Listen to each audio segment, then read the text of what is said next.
Ito na, at kami yung linuto ko na adobong laman loob ng manok.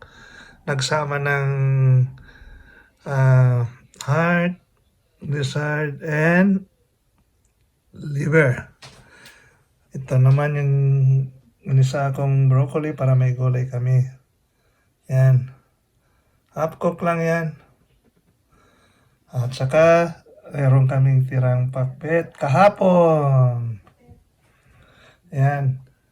Alam niyo kabayan, ang inalo ko lang dyan, ginisa ko lang ng bawang, onion, at hinaloan ko siya ng patatas ng konti para medyo masarap.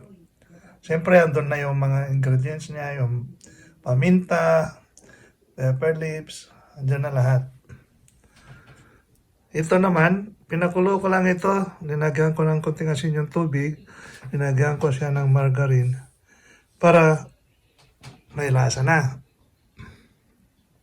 Yan yung pakbet ko kahapon yan. Alam mo, pakbet ng Ilocano.